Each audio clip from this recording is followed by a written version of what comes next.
everybody. Valerie Faust here, Executive Director of Blossom and Flourish, and I am here this afternoon with Sheila Talarico, the Executive Director at the Glade Run Foundation.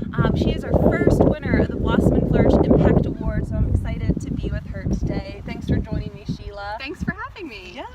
So please tell me a little more about yourself, your role at Glade Run, and then other significant roles that you play in your life. First, thank you very much for the honor. Yeah. I was thrilled, and especially thrilled to be nominated by someone that I used to work with, so that that makes me very, very pleased. I am the Executive Director at Glade Run Foundation. We are a nonprofit social service agency that's been around for 163 years. And at Glade Run, I'm in charge of fundraising, public relations, community relations, communication, and marketing for the agency, Glade Run Lutheran Services. I also am involved a lot in our community. I'm the president of the Avonworth Soccer Boosters, and that's for boys and girls, Avonworth High School boys and girls, JV and varsity soccer. The Avonworth Athletic Association, which is baseball. Involved in the Avonworth Basketball Association, wow, which is basketball. A lot of sports. our kids like to play sports, as well as the Girl Scouts. My daughter is going for her Gold Award in Girl Scouts, so I've been involved with the troops since she was in first grade. So very good. I'm also involved with the chamber, the local Pittsburgh North Regional Chamber. I serve on their community outreach committee, and a member of other local chambers as well. Wow. With everything that you're involved in then, all your different roles, what keeps you going? What keeps you motivated? What is it that you're really most passionate about? I started my professional career in sales and marketing, and while I was successful in that role, I always felt that there was something missing, that I needed to find a way to do more with my life and my skill set. So I kind of fell backwards into the nonprofit arena, and felt something really click when I started working in the social service sector. Having the ability to make a daily and immediate impact on individuals in crisis, individuals who've experienced trauma, that passion keeps me going. I want to be a good role model for my daughter. I have a 17-year-old daughter who is brighter and more talented than I am. Oh, she takes after her mom. So I want to be a good role model for her. As I became involved with nonprofit sector in social services, particularly with mental health and autism, that was a calling for me as well, because my youngest has a mental health diagnosis of ADHD as well as an autism diagnosis. So working for an agency and finding a way to use my skill set that would benefit kids like him really is my passion. So personal drive, a personal connection to the mission that you're serving. That's important, I think, to have that. Yeah, I think it just gets stale. It's easy because times get tough and it's easy to give up sometimes, and it's that connection that keeps you going. Absolutely. All right, so you are our first winner of the Impact Award. So somebody clearly thinks, Angelica thinks that you are a Thank you, Angelica. very impactful leader. What is it that you think makes somebody an impactful leader? To be impactful, you have to serve with your mind and with your heart together, which is why finding a good mission fit with an agency, finding a cause that is important to you, whether it be family, whether it be church, whether it be a career, is really, really important. On my first day at work, my boss said to me, he sat me down to let me know what his expectations would be, and it sticks with me 9 years later. He said, do what you say you're going to do. And I think that is a quality that makes for an impactful leader too. That reliability, knowing your strengths and your limitations, and being able to produce what you say you're going to produce. You do what you say you're going to do. Following through on your commitments. Absolutely. We talk about character as a leader in Blossom and Flourish, and the idea of, aligning your words and your values with your actions. Absolutely. It's so important. In our graduate studies for organizational leadership, which is where I met Val, one of the things that I took away from that still is with me to this day is the concept of the mirror and the window. And it's so important to be impactful that as a leader you accept blame and you share praise. because things can go wrong, and when they do, you need to be accountable for them, but you also need to share in the glory. Right. So it's about admitting when there's been mistakes that are made, admitting when the goals haven't been hit, and being able to look in the mirror for that. And then out the window is, hey, I couldn't do this without my whole team who was working hard. Absolutely. And sharing the praise. Because I think sometimes there are leaders who are like, yes, I did do a fantastic job. Look at me, and, look at what I did. yeah, and that's not what real leadership is about. It's not impactful leadership. Right.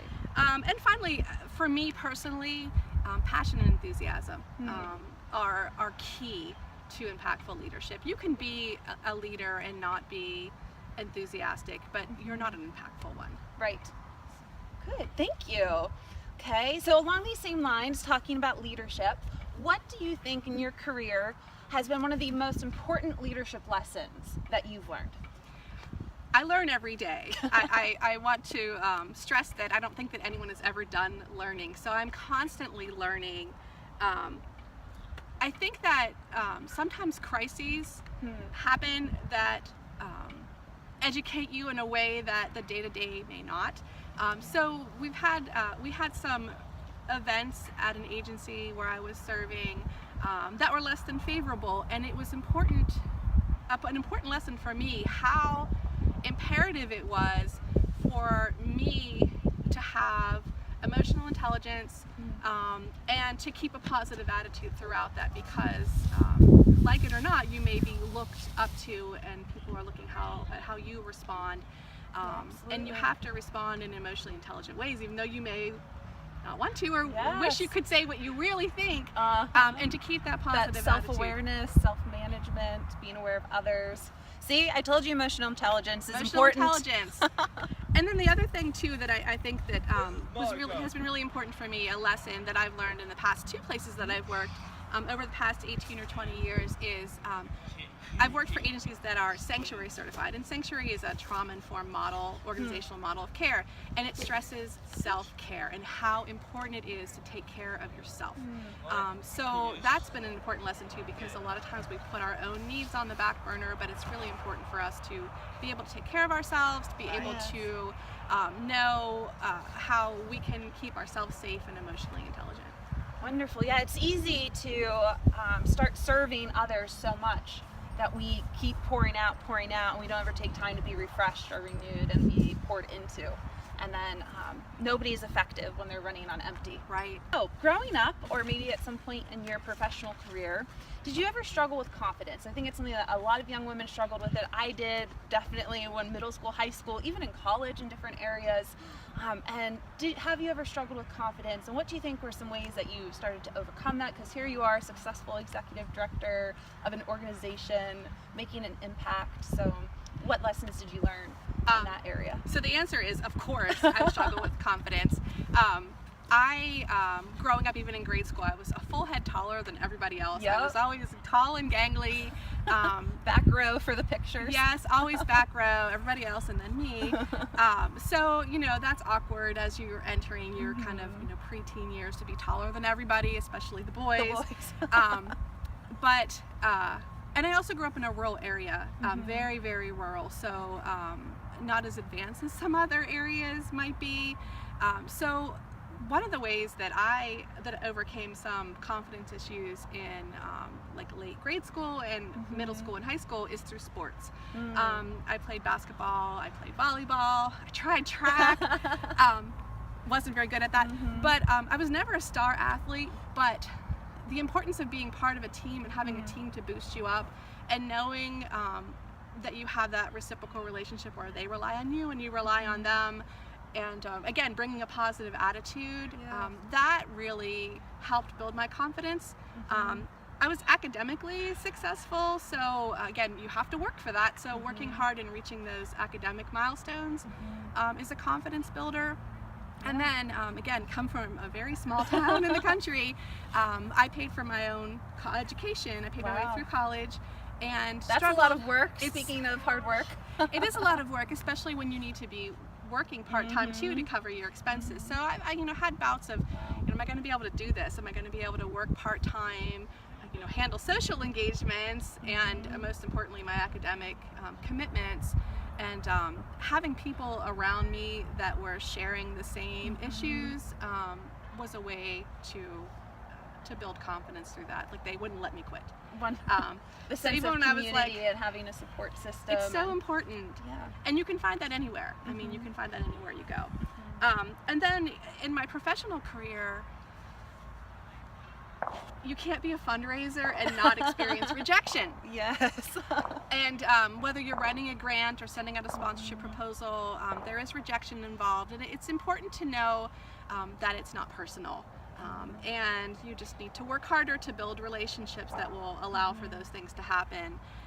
And I think that finding the courage to participate in activities and that build your skill set is a great way to build up your confidence. So be willing to go outside your comfort zone sometimes to take on a new opportunity or a new role, even if it's a little intimidating or scary. Absolutely, absolutely, because then it builds your skill set, and then you're confident, and then people will look to you. All right, so our last question here, wrapping up, what piece of advice, you've offered lots of good wisdom and leadership tips, but what piece of advice would you offer for our Blossom and Flourish students, our middle school and high school girls, as they're navigating through life and this trying to grow their leadership skills and their confidence to do that, to serve in all areas of their lives? I think that the number one thing that I would say is to be the leader that you want to follow. If you find your passion, you know your purpose, and most importantly, you maintain your integrity, you'll become a leader that others want to follow. But you have to know yourself first to do that. So have that self-awareness, be somebody who you know others people can look up to, live to your own standards. Absolutely. And it can exist, again, in your family, it can exist in your school, in your community. My daughter works at Sheets. It can exist at your place of business, where you work. A lot of us have jobs. It can be anywhere, but to be someone that you can be proud of and other people can look up to. Wonderful. Well, thank you, Sheila. Thank you. Thanks so much for being with us on this wonderful afternoon here at Glade Run. And congrats again on your win. Thank you. And we I'm wish so pleased. You're welcome. And we wish you the best of luck moving forward. Thank you. Thanks. Bye, everyone. Bye-bye.